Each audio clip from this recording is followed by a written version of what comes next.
이 아침에 저는 정말 행복합니다.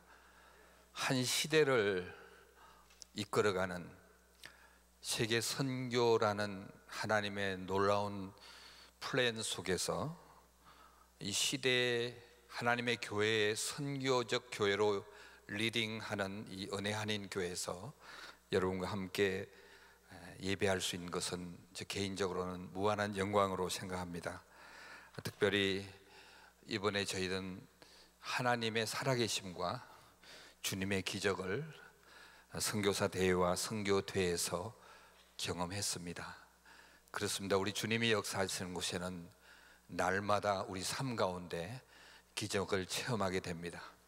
그 기적의 현장에 우리 은혜 한인교회 귀한 섬김의 손길을 통해서 하나님의 기적을 더욱 강하게 느낄 수 있었고, 이번에 참석한 1000여 명 이상의 76개국에서 온 우리 선교사들은 여러분들을 통해서 큰 섬김을 통해서 은혜를 받고 이제 하나 둘씩 선교 현장으로 나아갑니다.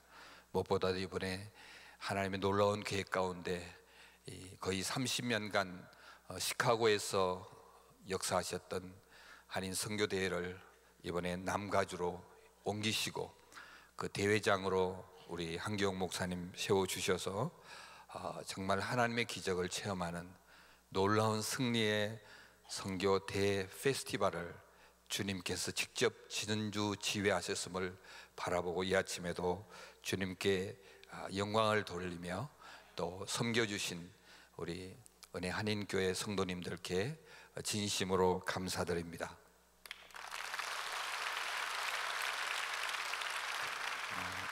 Selamat pagi Bapak-bapak, Ibu-ibu yang kukasihi di dalam Tuhan Yesus Kristus. Tuhan masih hidup dan masih bisa berbuat mujizat. 우리 하나님께서는 여전히 기적의 하나님이요 살아계신 하나님이요 우리의 삶의 주관자이십니다. 저는 1997년 인도네시아에 그 폭동이 일어났을 때 하나님께서 참 마음에 큰 부담을 주시고 내가 다른 건 못해도 몸으로 인도네시아 사람을 사랑해야 되겠다 해서 저는 인도네시아 국적을 받았습니다. 그래서 저는 인도네시아 패스포트를 가지고 다니기 때문에 어려움이 참 많습니다. 그리고 인도네시아 말로 설교하면 더 잘할 수 있는데 이 한국말로 설교하려니까 자꾸 이 단어들을 생각해서 이렇게 영어할 때처럼 그렇게 해서 혹시 제 말이 좀 서툴어도 여러분들 용서하시기 바랍니다. 그리고 정말 하나님의 역사를 인도네시아에서 보시길 원하시면 언제든지 오셔서 함께 하나님께 영광 돌리는 여러분들이 되시기를 주의 이름으로 축원합니다. 오늘 하나님 말씀에 이렇게 시작합니다. 우리 예수님께서 무리들에게 애워사여 있습니다. 많은 사람들이 예수님을 보기 위해서 나왔습니다. 여러 가지 동기로 예수님께서 기적을 베푸시는 것을 보기를 원하는 사람, 몸이 아파서 병을 고치기를 원하는 사람, 또 가정적으로 어려움이 있어서 그거 해결하기 위해서, 또 경제적으로 사업이 어려워서 많은 사람들이 와서 예수님을 애워싸고 있는 현장이 오늘 본문의 시작입니다. 근데 예수님께서 그 무리들을 지금 바라봅니다. 무슨 옷을 입고 왔는지, 어떤 고민이 있어서 왔는지를 바라보는 것이 아니라 그 무리들의 마음의 중심을 보십니다. 그 무리들의 중심에 무엇이 있는지를 바라보십니다. 오늘 이 본문에 나타난 예수님께서 무리에 에워싸인 모습이 오늘 교회의 모습입니다. 이 아침에 우리는 예수님을 만나러 왔습니다. 아멘. 그리고 예수님께서 저와 여러분들을 바라보고 계십니다. 우리의 마음에 우리의 중심을 보고 계십니다. 그분은 놀라운 사랑으로 우리가 부르짖을 때 크고 비밀한 것들을 응답해 주시는 살아계신 좋으신 주님이십니다. 근데 오늘 예수님께서 무리에 사여서 그 무리들의 마음을 보시면서 예수님께서 이렇게 명령하십니다. 건너편으로 가기를 명령하시니라. 나온 무리들을 사랑하시는 주님, 똑같은 사랑으로 건너편에 있는 영혼들을 동시에 생각하고 계신 우리 주님 마음입니다. 28절에 보니까 또 예수께서 건너편 가다레아 지방에 가심에 그곳에 귀신 들린 자들이 둘이 무덤 사이에서 나와 예수를 만나니 그들은 몹시 사나워 아무도 그 길로 지나갈 수 없을 지경이니라. 많은 무리들은 이곳에서 이 편에서 살기를 원하고 안전한 곳을 살기를 원하고 뭔가 삶의 질이 보장되는 곳에서 살기 원하는 나온 무리들에게 삶의 방향을, 그들의 마음의 중심을 저편에 건너편에 있는 죽어져가는 영혼들을 보게 하시고 그들로 함께 가자고 이 아침에 저와 여러분들에게 또다시 명령하고 계십니다. 저편은 오늘 본문에는 가다랴 지방으로 나와 있는데 이 시대에는 그 북부 요르단의 카타르나라는 그런 지역입니다. 우리가 아는 대로 이 요르단은 거의 98%가 무슬림이 있는 소위 말하는 중동의 이슬람 벨트의 북쪽에 위치하고 있습니다. 저편은 굉장히 위험한 곳입니다. 무서워 아무도 그 길로 가지 않는다. 그리고 저편에는 귀신 들린 자들이 살고 있습니다. 버려진 사람입니다. 더 이상 사회에 도움이 되지 않는 사람입니다. 그 사람이 예수를 믿는다 하고 교회에 들어와도 그들은 여전히 교회에 부담이 되는 사람입니다. 세상적인 눈으로 볼 때는 아무런 효용이 없는 그런 인생들입니다. 그러나 그런 인생들마저도 찾으시고 구원의 은혜를 입은 저와 여러분들이 주님과 함께 이 아침에 저편으로 가기를 원하시는 것입니다. 우리의 경주가 끝나지 않았기 때문에 여러분들의 주보에 보니까 세계 선교를 마무리 짓는 교회로 이 은혜교회가 사용되어지기 위해서는 여기서 우리는 안주할 수 없습니다. 우리의 분명한 초점을 가지고 잃어버린 저편의 영혼들이 우리의 주님의 마음에 있듯이 저편의 영혼들이 우리의 마음에 있어야만 함을 얘기하고 있습니다. 오늘 이 시대는 극렬 무슬림들 때문에 굉장히 위축이 되어 있습니다. 수많은 난민들, 그 여파로 세계 선교의 지형이 바뀌고 있습니다. IS 이슬람 원리주의자들의 테러는 그들이 잘못된 사상의 주된 동기지만은 그들 나름대로의 그들의 신앙에 따라 지하드, 영적 전투에 생명을 던지고 있습니다. 우리는 무슬림들이, IS들이, 저편에 있는 저 영혼들이 하고 있는 짓을 보면 너무나 안타깝습니다. 그러나 오늘 주님은 그 영혼들마저도 구원해야 될 저편에 있는 영혼음을 우리에게 도전하고 있습니다. 하나님의 사랑은 그들도 품을 만한, 그들을 멸망에서 생명으로 구원할 만한 능력의 사랑임을 우리는 알고 있습니다. 저는 요즘 제 마음 가운데 큰 고민이 하나 있습니다. 마음에 너무나 큰 마음의 부담이 있습니다. 그건 다름이 아니라 하나님의 사랑의 능력이 세상이 도전해오는 그 능력에 침수당하고 있다는, 물질이라는 능력, 마몬이라는 the power of money, 물질 앞에 굴복하는 하나님의 사람들의 모습을 바라보면서 테크놀로지,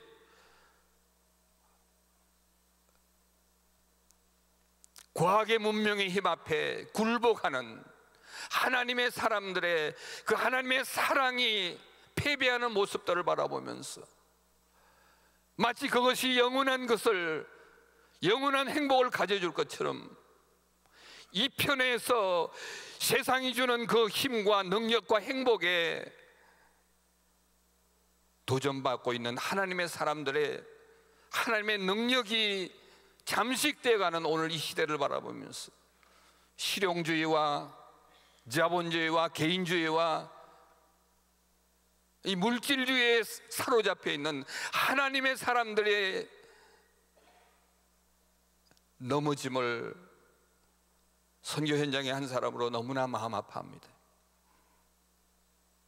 하나님께서 미주 디아스포라 교회를 통해서 27,000여 선교사들이 선교할 수 있는 동기를 부여해 주었습니다. 1988년에 시카고 위튼 빌리그램 센터에 시작되었던 하나님의 한국교회를 향한 놀라운 계획이 미주 디아스포라 교회를 통해서 펼쳐주었습니다. 세월이 지나고 우리 디아스포라 교회들 힘을 잃어가는 모습들을 이번에 와서 많이 봅니다. 하나님께서 은혜 하나님께를 통해서 놀랍게 사용했습니다. 우리의 초점이 이 편으로 있을 때 우리는 여지없이 물질주의 문명과 물질의 힘과 과학의 힘에 우리는 넘어질 수밖에 없습니다. 왜냐하면 우리 주님의 마음은 이곳에 있지 않기 때문에, 우리 주님의 마음은 저편에 잃어버린 영혼을 향하여 그곳이 하나님의 사랑이 펼쳐지기를, 우리의 삶의 방향이 주님과 함께 나아가기를 이 시간 우리에게 다시금 도전하고 있습니다. 우리의 영적 경주가 끝나지 않았기 때문에 우리는 한시도 영적으로 해이해질 수 없다는 겁니다. 예수님께서 이 아침에 저와 여러분들에게 이곳이 아닌, 우리가 안주하고 싶어하는 이곳이 아닌 저편으로 잃어버린 영을 향해서 비록 위험이 있고 우리의 생명이 때로는 요구되는 그곳에서도 그곳으로 함께 가자고 얘기했습니다. 우리 한국 선교사들이 최근에 여러 사건들 통해서 강도를 당하고 우리 MK들이 순교의 제물로 되어가는 빈도가 점점 많아지고 있습니다. 많이 알리지는 않지만은 저편에서 오늘도 죽음을 마다않고 잃어버린 저 영적 귀신 들린 자를 향하여 그들의 생명을 바치고 있습니다. 그리고 이번에도 우리 선교사님들이 와서 선교복을 들으면서 그들이 선교지에서 달려온 그들의 모습을 볼 때 너무나 지쳐 있었고 너무나 힘이 없는 그들을 바라보면서, 하나님 이 시대에 하나님께서 이 남가주 교회를 통해서, 특별히 언어교회를 통해서 우리가 정말 회복되어야 될, 우리 각자가 회복되어야 될 저편을 향한 우리 삶의 온 모든 힘을 향하여 초점을 가지고 우리의 영적 옷 매무새를 다시 재무장할 때라는 것을 저는 영적으로 깊이 느끼면서 오늘 말씀을 대합니다. 오늘 본문 말씀에 예수님의 그 명령 앞에 또 예수님께서 그들을 부르시고 결국은 28절에 가서 보면 귀신 들린 자들 고쳐주시고 그들의 영적인 육적인 생명을 회복시켜 주시고 그 하나님의 기적의 현장에 달려갔다 함께 갔던 제자들 보게 하신 그 주님, 그곳에 가기까지 우리가 준비하고 다시 점검해야 될 세 가지의 진리의 말씀에 대해서 함께 나누고자 합니다. 18절에 보니까 예수님께서 함께 가자고 했을 때 19절에 제일 먼저 반응을 보인 사람이 한 서기관이었습니다. 우리가 잘 아는 대로 이 서기관은 바리새인과 더불어 예수님께 늘 책망을 받던 사람들이었습니다. 그는 삶이 보장된 종교인이었습니다. 비교적 높은 위치에 있었습니다. 그러나 이 서기관의 마음에는 행복이 없었습니다. 늘 그에게는 참 모든 것이 피곤해 있었습니다. 예수님 보았습니다. 제자들을 보았습니다. 그들의 삶의 생기가 느껴집니다. 베드로를 보며 요한을 보며 야고보를 볼 때 공부도 제대로 하지 못한 그들의 삶 속의 기쁨과 감격을 봅니다. 그러면서 이 서기관은 어쩌면 나도 저들과 함께 나아가면 세상이 줄 수 없는 어떤 자기도 삶의 스포트라이트를 받을 것이라는 예수님의 블레싱을 기대하면서 반응을 합니다. 그때 예수님께서 20절에 이렇게 말씀하십니다. 우리 함께 읽어볼까요? 예수께서 이르시되 여우도 굴이 있고 공중에 새도 그쳐가 있으되 인자는 머리 둘 곳이 없다 하시더라. 예수님께서는 이 서기관의 중심을 보십니다. 아마 제자들은 할렐루야라고 했을지 모릅니다. 서기관이 예수님을 따르겠다고, 그러나 예수님은 이 서기관의 마음의 중심을 보십니다. 그는 아직 예수님이 메시아임을 고백하지 않았습니다. 그는 예수님이 구원자로 이 땅에 오신 것도 믿지 않았습니다.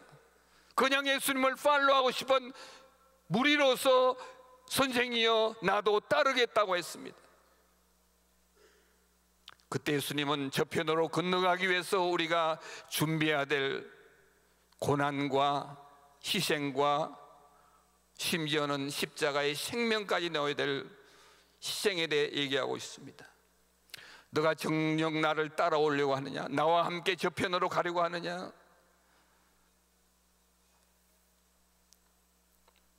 여우도 굴이 있고 공중에 새도 그쳐가 있을 때 인자는 머리 둘 곳이 없다. 그 외로움, 우리가 저편으로 주님과 함께 가기 위해서 치러야 될 값을 얘기하고 있습니다. 이건 다른 말로 하면 우리가 주님과 함께 저편으로, 우리가 주님과 함께 세계 선교의 지상마직의 마지막을 감당하는 있는 교회가 되기 위해서 우리가 준비해야 될 우리의 선교에 대한 동기, 모티베이션에 대한 주님의 질문입니다. 너가 나와 고난과 희생과 외로움과 나아가서 생명까지 내어놓을 준비가 되어 있는가? 사랑하는 성도 여러분, 그렇습니다. 저편으로 가기 위해서, 우리가 세계 선교에 동참하기 위해서 선교는 그렇게 아름답고 낭만적이고 감성적인 아닌 것입니다.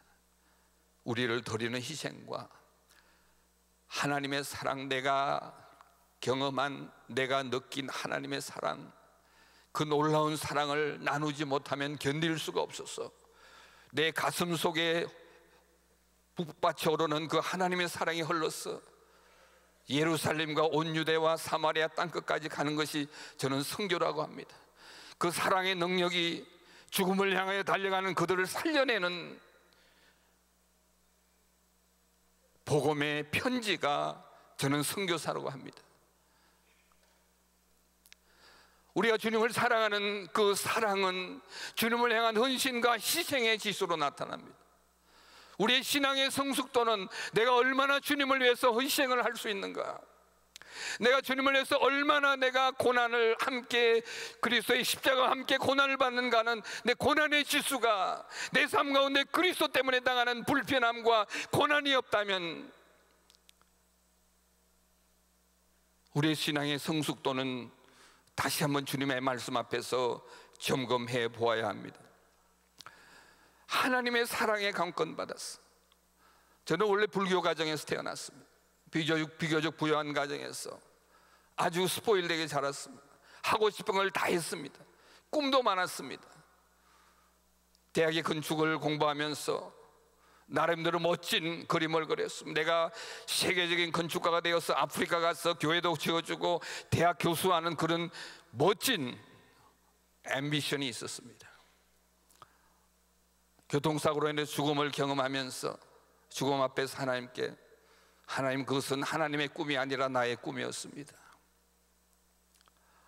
미국에 유학 오기 위해서 제가 삼성에 근무했는데 풀 스칼라십으로 미국에 유학 오기 위해 준비하는 가운데 하나님께서 제게 얘기합니다. 아들아, 눈에 보이는 건물을 짓는 건축가가 멋있겠냐? 영원한 밸류를 가진 영혼의 건축가가 되어보지 않으려냐? 저를 아무리 봐도 제가 목사나 선교사 될 자질은 없어요. 그러나 내가 받은 그 하나님의 은혜, 하나님의 사랑에 감격하면서 무식하면 용감하다고 순종했습니다. 그렇게 불림을 받은 지가 돌아보면 거의 한 40년이 돼가네요. 사랑하는 성도 여러분, 우리가 선교를 하려고 할 때, 내가 감당하려고 할 때, 교회가 하니까, 저 장로님이 하니까, 집사님이 하니까이 아니라 내 삶 속에 북받쳐오르는 하나님의 사랑이 감격할 수 있는 나의 사랑의 지수, 내가 뭘 하는 것이 아니라 내 속에, 내 삶 가운데 크리스트 라이크네스, 그리스도를 닮아가는 그리스도의 마음이 내 마음이 되고 성령의 강력한 능력이 나의 삶 가운데 북받쳐 오려서 흘러가는 그 강력한 힘 속에 어떤 희생과 어떤 고난이라도 감내할 그런 하나님의 사람을 이 아침에 주님이 찾고 계시는 것입니다. 사랑하는 성도 여러분, 저는 33년 선교 사역을 돌아볼 때요, 하나님의 함께 하심을 봅니다.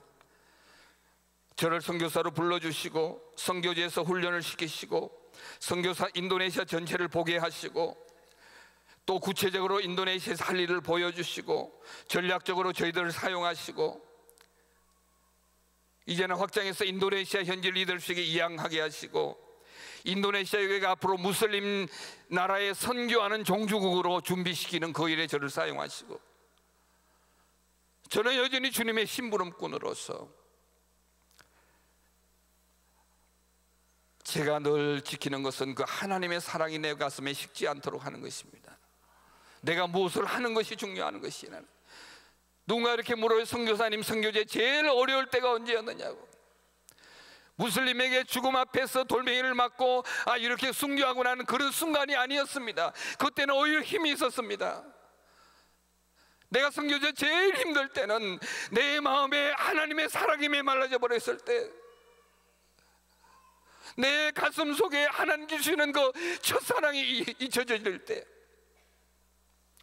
사랑하는 성도 여러분, 선교지에 있는 선교사가 고통이 없고 고난이 없기를 기도하지 마십시오. 우리 한국 선교사들이 고난과 위험 앞에서도 하나님의 놀라운 사랑의 능력으로 그 고난과 위험을 이겨낼 수 있는 믿음과 사랑의 사도들이 될 수 있도록 여러분들 기도하시기 바랍니다.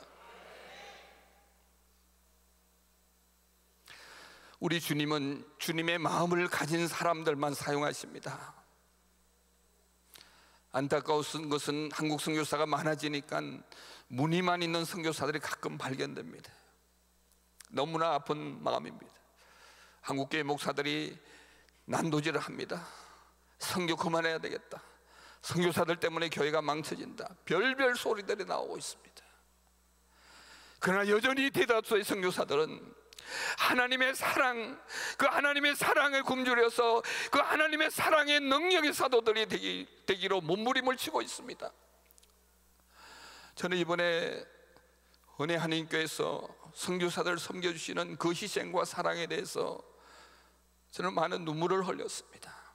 지난주일에도 이곳에 와서 선교사들이 은혜를 받고 사랑을 받고 몸둘 바를 알지 못했어요. 그래서 이곳에 오지 않았던 선교사들 오늘 다 모여가지고 오늘 3부 예배 또 온다고 난리더래요. 어저께 우리 25년 이상 된 선교사들 모여서 앞으로 한국교회 선교 디아스포라에 어떻게 가야 될 건지 저희들 포럼을 했는데, 베풀어주신 사랑, 좀 힘을 내라고 홍삼을 또 우리 성도님들께서 준비해 줬는데 눈물을 흘리면서 저희들이 감격했어요. 여러분들의 하나님의 사랑 때문에 나누어주는 그 희생적인 사랑의 파워가 우리 선교 현장을 새롭게 살릴 수 있다는, 그래서 우리 각자가 이 아침에 나의 하나님 앞에서의 사랑의 지수가, 그리스도의 주님의 사랑의 지수가 얼마나 되는가, 내가 주님을 위해서 얼마나 기쁨으로 감당할 희생을 감당하고 있는가, 마지막 세계 선교를 마무리하기 위한 오늘 이 시대 21세기 세계 선교를 주도하는 은혜 한인교회 성도로서 이 영적 무장을 해서 사랑의 용광로가 되는 여러분 개인이 되기를 주의 이름으로 축원합니다. 이것은 누가 만들어주는 것이 아니에요. 우리 각자가 주님 앞에서 주님의 음성을 듣고 주님이 주시는 강력한 사랑의 힘에 파워가 있는, 그래서 물질보다도 과학보다도 하나님의 사랑과 성령의 능력의 사람들로 여러분들이 나타나게 될 때 세계 선교는 아름답게 마무리될 줄로 저는 확신합니다. 두 번째, 오늘 우리가 함께 생각할 진리의 말씀은 오늘 21절에 보니까 예수님의 제자 중에 한 명이 예수님께 나옵니다. 아버님이 돌아갔대요. 주여, 내가 먼저 가서 내 아버지를 장사하게 허락하옵소서. 그때 예수님께서 이렇게 말씀하십니다. 죽은 자들이 그들의 죽은 것을 장사하게 하고 너는 나를 따르라 하시니라. 아마 이 제자는 마음이 많이 상했을 거예요. 아니, 어떻게 늘 사랑을 얘기하는 우리 예수님께서 우리 아버님이 돌아가셨다는데 그곳까지 못 가게 하고 나를 따르라고 하느냐?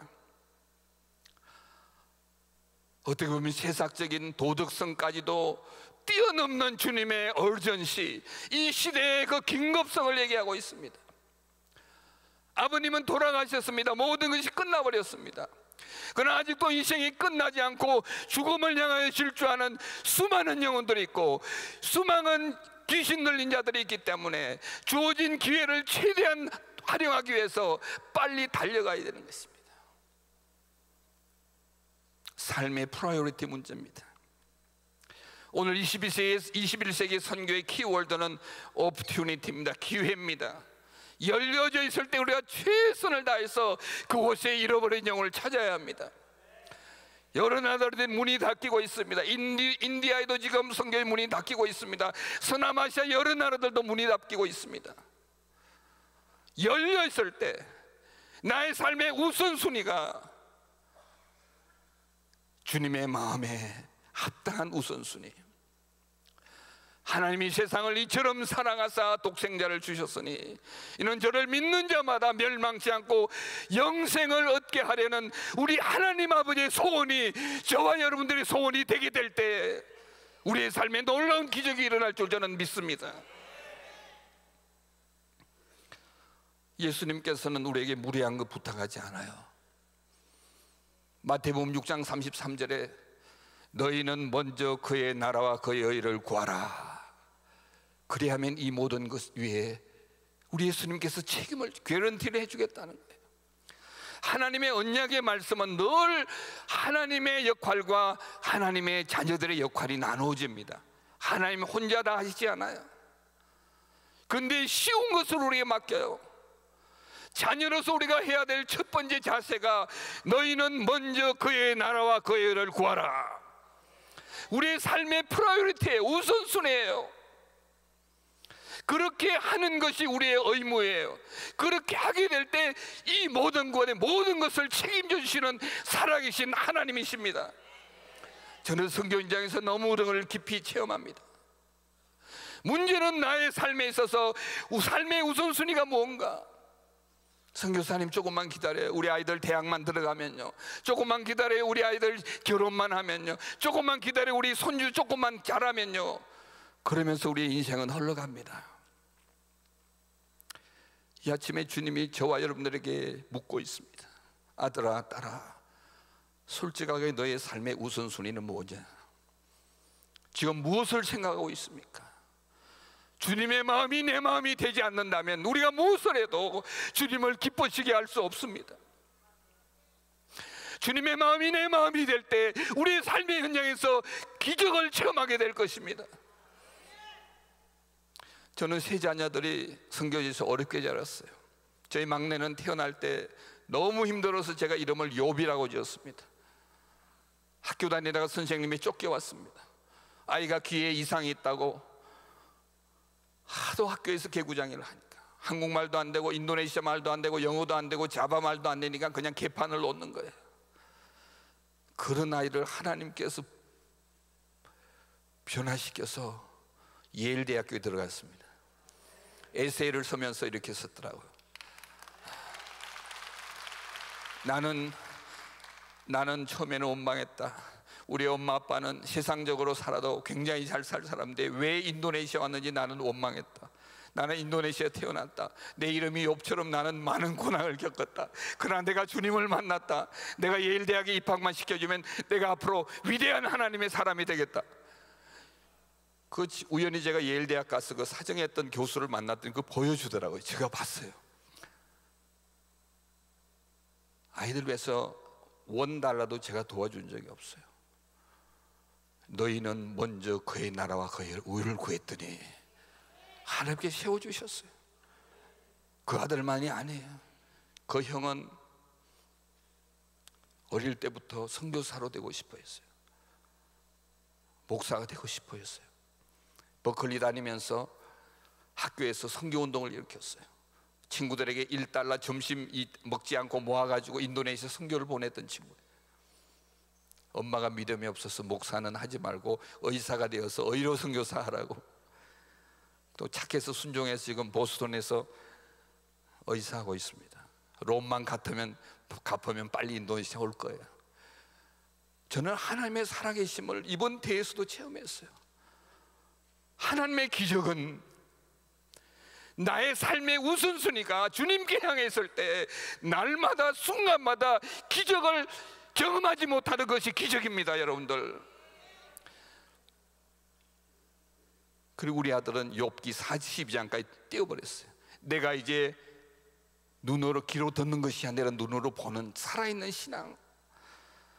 저는 은혜 하나님교회 성도들이 일당 100을 하는 성도라고 하는데 일당 100을 해서 안 돼요. 이제 일당 100만을 해야 됩니다. 이 마지막 시대 여러분들이 비전 세계 선교를 마무리 짓는 교회가 되기 위해서는 일어나야 됩니다. 우리의 삶의 초점을 한 군데 모아야 됩니다. 그리고 우리의 삶의 우선순위를 주님의 기뻐하시는 그분의 프라이어리티로 우리가 바뀌어져야 됩니다. 우리 주님 멋있는 분이에요. 저는 설교 같은 거 못해요. 건축 설계 안 하면 잘해요. 근데요, 지금 돌아보니까요, 저희 제자들이 1000명 이상 목사가 됐어요. 선교사가 됐어요. 보스턴에 가도 있어요. 아프리카에 가 있어요. 유럽에 가도 있어요. 내가 너를 영혼의 건축가로 세워주겠다고 하셨던 주님의 말씀이 아무것도 무슨 말인지 모르고 따라왔는데 35년이 지나니까 하나님께서 그걸 현실로 만들어 주셔서요, 이런 기적의 체험이 한 무명의 선교사에만 나타나는 하나님의 편애가 아니에요. 여러분들도 경험할 수 있어요. 저는 이 은혜 아닌 교회를 연구하는 박사 논문을 쓰는 우리 선교사들 봤어요. 여러분에게는 더 큰 책임이 있어요. 많은 사람들이 은혜 교회가 어떻게 하는가 보고 있어요. 여러분들 이제 더 이상 우리 선교하는 교회라고 여러분들 자부심만 가지고 있을 때가 아니에요. 우리 자신의 내면을 바라봐야 해요. 정말 내가 하나님 중심으로 하나님의 영광을 위해서 그분의 우선순위가 나의 우선순위가 되고 있는지 이 아침에 주님이 여러분들의 마음을 두드리고 있는 겁니다. 마지막으로 23절에 보면 배를 타고 건너갑니다. 아마 이 무리들은 저편에 주님과 함께 가면 모든 게 everything is going well 다 해결될 줄 알았는데요, 웬걸요, 풍파가 일어납니다. 그래서 오늘 25절에 보니까 제자들이 나와 예수님을 깨우며 가려도 주여 구원하소서 우리가 죽겠나이다. 26절 함께 읽어봅시다. 예수께서 이르시되 어찌하여 무서워하느냐, 믿음이 작은 자들아 하시고 곧 일어나사 바람과 바다를 꾸짖으시니 아주 잔잔하게 되거든. 우리 주님은요, 바다와 바람을 잔잔하게 할 수 있는 능력의 주님이십니다. 근데 왜 주님께서 풍랑 가운데 주무시는 것처럼 응답하지 않고 침묵하셨을까요? 그것은 제자들의 믿음을 보기를 원했습니다. 어찌하여 무서워하느냐, 어찌하여 두려워하느냐, 믿음이 작은 자들아. 믿음이 없다고 하지 않아요. 믿음은 50% 있는 사람이나 95% 있는 사람이나 똑같아요. 5%의 불신이 5%가 내가 하려고 할 때 그것이 염려로 바뀌고 그것이 불안으로 바뀌는 거예요. 여러분, 교회 원래 표가 믿음이잖아요. 우리가 저편으로 건너가기 위해서 잃어버린 영혼을 찾기 위해서 우리가 우선순위도 바로잡고 우리가 정말 하나님의 사랑에 넘치는 자가 되어야 되지만 그곳이 가기까지, 그 영혼을 구하기까지 우리가 겪어야 될 고난의 길과 희생의 길은 믿음 없이는 갈 수 없는 길입니다. 저도 선교지 살면서 몇 번 어려움이 있었어요. 그때마다 이제 이게 마지막인가, 이게 마지막인가. 그때마다 주님께서 힘을 주시고 그래도 믿음으로 일으켜 주셨어요. 정말 에베네셀 되신 하나님이에요. 제가 오늘 여러분 앞에 서서 주님의 말씀을 전가할 수 있다는 이것도 기적이에요. 저는 많은 실패를 했어요. 좌절했어요. 나는 아무것도 할 수 없는 존재임을 여러 번 깨달았어요. 그러나 믿음으로 일으켜 주시고 믿음의 손을 잡아주신 그 주님 때문에 여러분 앞에 서서 살아계신 하나님을 나타낼 수 있는 거예요. 제가 27,000여 선교사님들을 섬기는 일을 하기 위해서 여러 지역을 다니면서 정말 필요한 것은 우리 선교사들이 믿음으로 감당할 수 있도록, 믿음의 길을 갈 수 있도록, 그 영혼들을 믿음으로 구원할 수 있도록 여러분들의 기도가 필요합니다. 물질보다 더 필요한 것은 회복되어야 될 선교사님들의 믿음과 회복되어야 될 선교사님의 하나님의 사랑의 사람으로 변화되는 그 일에 프라이어리티 두고 은혜교회가 섬겨주셨으면 합니다. 사랑하는 성도 여러분, 너무나 발달된 테크놀로지들 때문에 이제는 전자선교사까지 나온대요. 얼마나 잘하겠어요. 그러나 하나님의 사랑과 하나님의 믿음으로 가야 될 이 길이기 때문에 선교사가 필요한 것은 물질보다도 선교사 자신이 작은 예수가 되어서 선교사 자신이 하나님의 마음으로 이 땅을 생각하며 잃어버린 영혼을 찾는 저편을 향하여 우리가 손에 손을 잡고 우리 선교사들이 선교지에 강한 하나님의 영향을, 예수 그리스도 사랑과 믿음의 영향의 사람들로 세워질 수 있도록 우리 은혜 한인교회 성도님들의 기도와 여러분들께서 그러한 삶을 살 때 하나님의 기적이, 마지막 선교의 역사가 이 은혜의 한인교회를 통해서 아름답게 이루어질 것을 확신합니다. 다 함께 기도하겠습니다.